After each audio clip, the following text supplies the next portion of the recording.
último vídeo correspondiente a los ejercicios de informática industrial. Aquí, antes de nada, pues corresponde definir ciertas cosas, como que solamente vamos a tener 4 interrupciones externas, que van a ser la EIN0, la EIN1, EIN2 y la EIN3. Y que suceden por cambios en las pastillas, ya decíamos, del 2.10, el 2.11, el 2.12 y el 2.13. Para manejar a qué se puede deber esa interrupción, pues tenemos distintos registros. El registro Xmode nos permite controlar si esa interrupción se va a generar por tensión o por una subida o bajada de tensión. Es decir, que si la interrupción se va a provocar porque haya un 1 lógico en la entrada, un 0 lógico, o porque haya una bajada de tensión o haya una subida de tensión. Luego el registro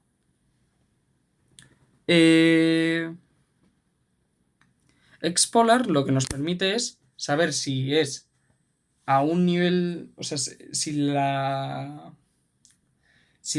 excepción se provoca por un nivel de tensión bajo, un nivel de tensión alto o por una subida o por una bajada. Aquí tenemos puesto el Xmode, que el Xmode, si yo pongo un 0 en la interrupción asociada, pues quiere decir que se controla por tensión. Si pongo un 1, pues se controla por subida o bajada.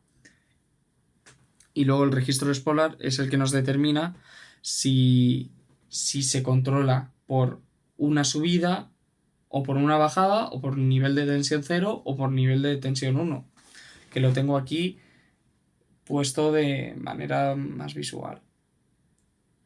Y luego el registro Stint, pues es un registro que siempre vamos a tener que escribir al final de nuestras interrupciones cuando querramos, pues eso, para que se pueda volver a ejecutar la ISR. Es decir, una vez terminada la ISR, o más bien casi terminada la ISR, pues tenemos que escribir un 1 en el bit asociado a esa interrupción para que se pueda volver a producir esa función. En el primer ejercicio, pues aquí vemos el caso de la utilización del registro extint, que lo ponemos a 1 cuando terminamos la función IRQHandler para que se pueda volver a producir. Bueno, vamos a ver lo que sucede en este ejercicio. En este ejercicio se modifican los registros ISER y SPR, poniendo un 1 justamente en el bit 18 en el caso del registro ISER 0. ¿Que esto qué quiere decir? Que se habilita la excepción asociada al número 18. ¿Que cuál es la excepción número 18? La excepción número 18, si nos íbamos aquí a los resúmenes, pues es el EIN0. Lo vemos aquí, ¿vale? A la izquierda, el 18. Corresponde al EIN0. Entonces, yo realmente lo que estoy pues haciendo es habilitar esa excepción, ya que el registro ISER pues habilita o deshabilita las interrupciones. Luego, los registros ISPR, pues lo que nos permitían era saber si una interrupción está pendiente o no, es decir, que ha llegado o no, o si queremos la podemos poner como pendiente. En este caso también se escribe un 1 en el bit 18, es decir, se pone un 1 en el int0. Por lo tanto, int0 pasa a estar pendiente y además está habilitada. Por tanto, se cumplen las condiciones para que se active la función int0 barra baja irqhandler, que recordemos que es la función para controlar el int0. Bueno, la EISR int0. Luego en el segundo ejercicio, pues bueno, tenemos un poco más de lo mismo. Lo que pasa es que aquí tenemos una función que se diseñó para perder tiempo, bla, bla, bla, que la llamamos delay, pero bueno. Aquí lo que se hace en el registro ISPR es que se habilita, perdón, ISPR. En el ISPR se pone en pendiente, en el ICPR se cancela como si no hubiera existido, como si nunca hubiera llegado, etcétera, y luego se habilita la función. Claro, al principio estaba pendiente, pero luego dejó de estar pendiente porque borramos de la existencia la llegada de int0.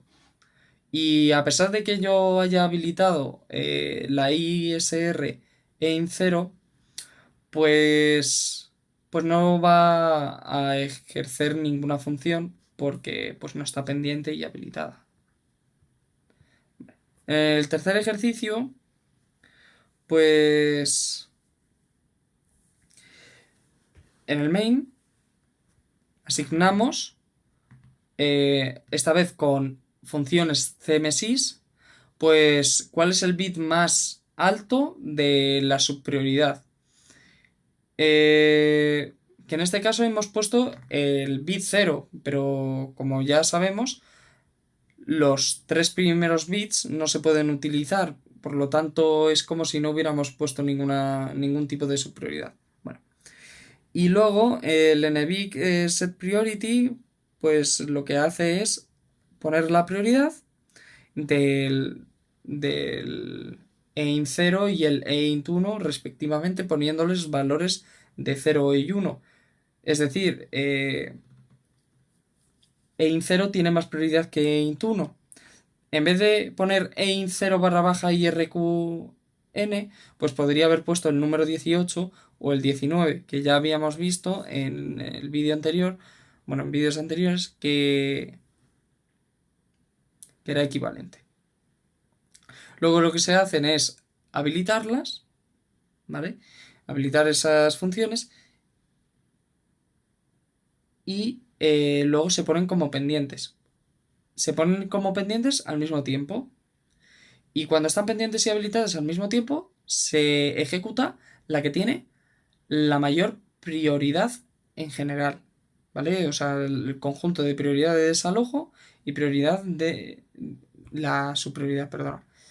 Como en este caso es IR0 e int0 la que tiene mayor prioridad, pues se ejecuta primero EINT0 y luego se ejecuta EINT1.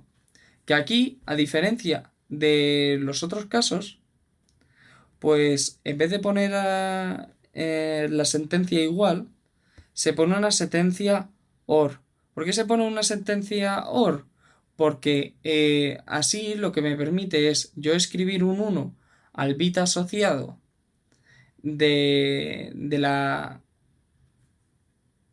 EIN0 sin modificar el bit asociado al extinct de la EINT1, ¿vale? O sea, lo hago para no joder el registro exint de otras interrupciones externas.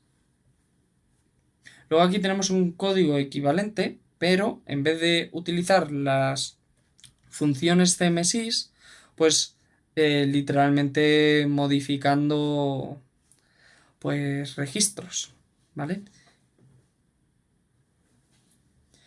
Que para modificar el... Bueno,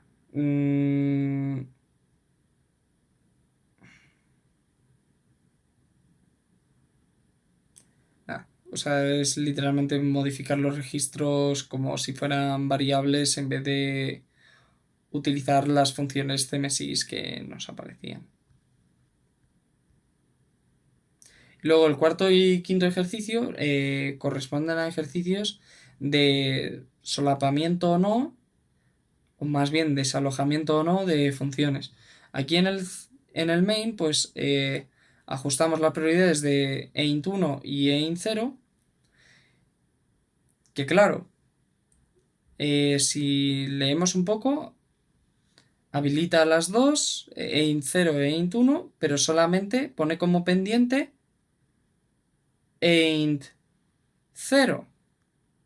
Claro, la única que está pendiente y habilitada es EINT0, por lo tanto se empieza a ejecutar EINT0. Y luego en EINT0 se ve que pone como pendiente EINT1. Y claro, ahora está pendiente y habilitada EINT1.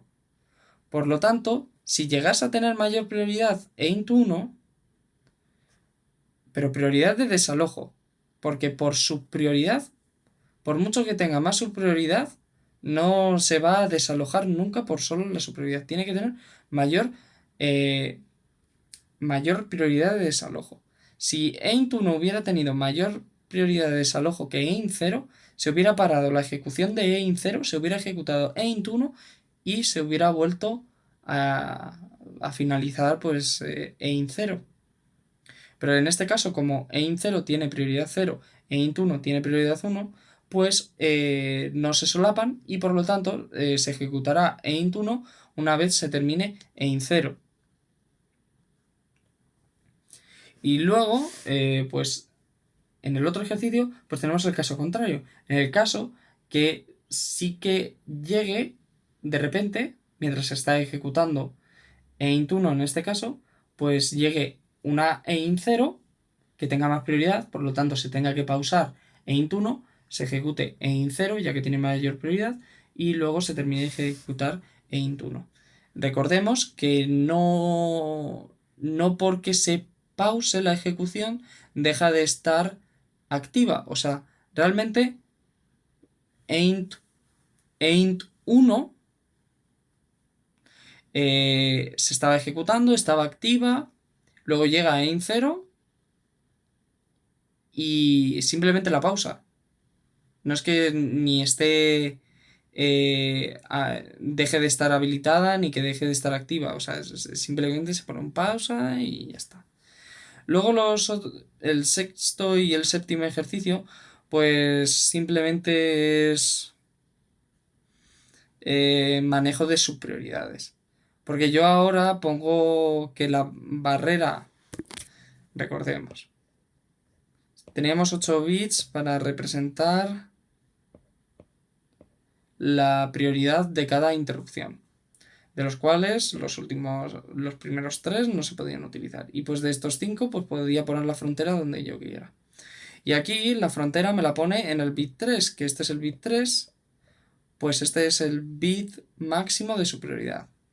Entonces ahora los números que ponga en las funciones aquí, pues claro, en setPriority, cuando yo pongo el valor 0, realmente lo que estoy haciendo es como si pusiera su prioridad 0. Y si hubiera puesto setPriority 1, pues realmente lo que estoy haciendo es poner en la otra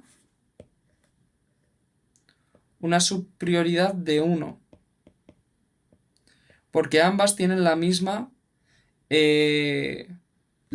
prioridad de desalojo, la cual es 0 en ambas. Lo que pasa es que tienen distinta subprioridad.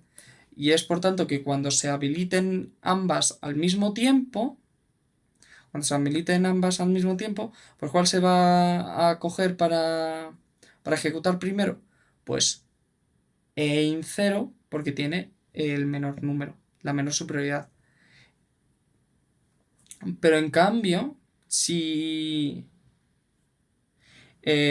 imaginemos en el caso anterior. En el caso anterior, una podía desalojar a la otra función porque tenía mayor prioridad de desalojo. Pero imaginemos que tuviera la que llega respecto a la que se está ejecutando, tuviera la misma prioridad de desalojo, pero una subprioridad mayor. pues por la subprioridad no se deja de ejecutar. Entonces, si se está ejecutando eint1, se terminaría de ejecutar eint1 a pesar de que eint0 tenga, por así decirlo, más prioridad.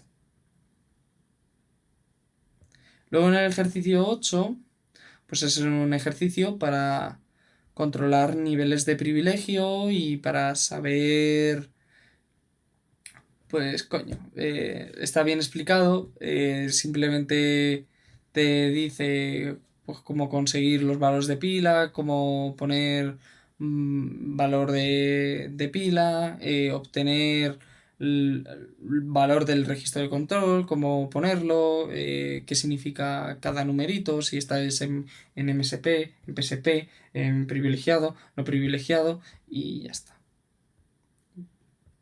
Luego en el noveno ejercicio, pues es básicamente haciendo un poco lo que antes, lo que pasa es que aquí tenemos una línea de código de poniendo un número de base pre, que básicamente limita un mínimo de prioridad que tienen que superar, no es mayor o igual, es mayor, ¿vale? Tiene que superar para que se pueda ejecutar. Eint1, en este caso, tiene la misma prioridad que la base pre. En cambio, no se va a ejecutar eint1, pues por lo que digo, porque no supera el valor de base pre. Luego aquí tenemos unos ejercicios que son interesantes.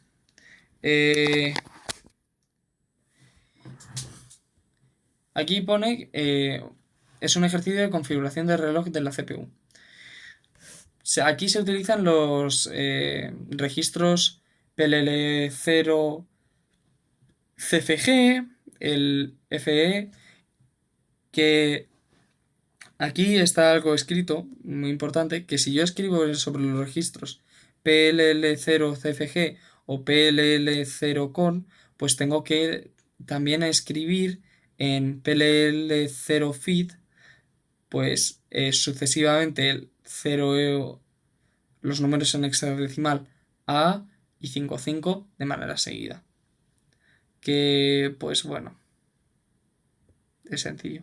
Y luego los otros ejercicios es utilizando el registro SysTick, cuya función, o más bien cuya ISR, es la SysTick Handler. Y pues aquí aparece los valores de precarga, la prioridad del SysTick Handler, el, eh, el valor actual que pongo del temporizador, los ajustes del temporizador de si está activado, si no está activado, todas las cosas que decíamos en los vídeos anteriores. Y aquí te piden pues generar una IRQ cada 100 milisegundos. Pues tú sabiendo que tienes un clock de 100 MHz, pues calculas el periodo y tienes que poner un valor de precarga para que cada 100 milisegundos se llegue al cero, para que así se genere una IRQ cada 100 milisegundos. Y ya está. Como te piden que conmutes el valor de un pin por cada IRQ, pues nada, seleccionas un pin que pones como escritura y lo vas conmutando pues como quieras. Luego en el ejercicio 3 pues te piden que generes pulsos rectangulares, que para esto cojo un pin que voy a ir cambiando entre 0 y 1 en función de... O sea, si yo quiero... Imaginemos, yo quiero un pulso cuadrado de periodo 2 segundos. Pues la idea es generar una interrupción al 1 segundo que me baje de 0 a 1 y luego una interrupción de 2 segundos en el segundo 2 para que me baje del 1 al 0. ¿Vale? Recordemos que las interrupciones en el SysTick pues es cuando el registro al ir restando pues llega al 0. Y luego el ejercicio 4 pues es un ejercicio en el cual se leen los 8 bits más bajos del puerto 2 y... Bueno, perdón, del puerto 0 y se escriben en el puerto 2, bueno, una chorrada, pero que es interesante saber cómo se hace.